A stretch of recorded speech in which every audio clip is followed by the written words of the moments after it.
Today, I would like to talk about COVID-19 and the COVID-19 bioweapon.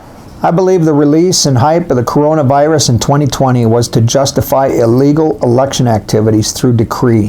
When the virus outbreak began, I was skeptical of its severity, but remained silent for a few weeks in case my doubt was unwarranted. However, it was easily seen as a smokescreen to steal the 2020 elections and then use the crisis to push tyranny into the world's population. It was evident through the absurd COVID lockdown measures completely usurping our God-given constitutional protected rights.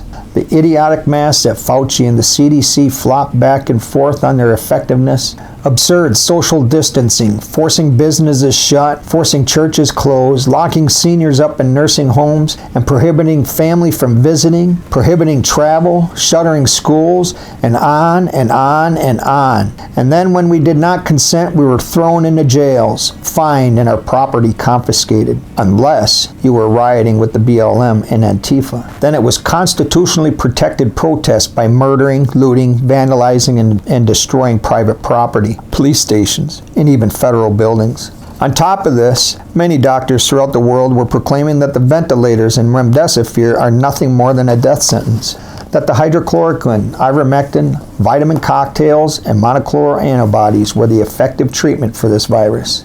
These doctors were getting shut down through censorship, revocation of licenses, ostracism, and legal charges, even though they had the evidence to prove their treatments. However, hospitals and doctors were incentivized to mistreat COVID patients through huge kickbacks from the government and drug companies. COVID quickly became the leading cause of death in America. Of course, influenza deaths dropped to nearly zero, and accidental deaths were counted as COVID because the victim, quote, tested positive for COVID, using a test with a horrible accuracy rate. Motor vehicle accident victims were often counted as COVID deaths for the incentive money, but ultimately to boost the death toll to keep the lockdowns justified.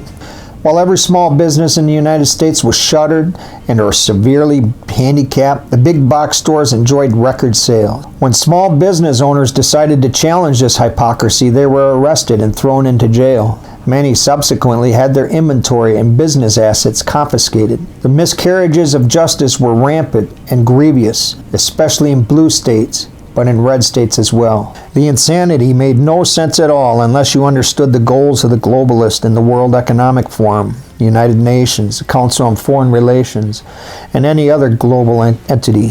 Through implementation of their Agenda 2030, which is total control of everything in your life, the restrictions and requirements imposed on us during the pandemic are precursors to the conditions of a successfully implemented Agenda 2030.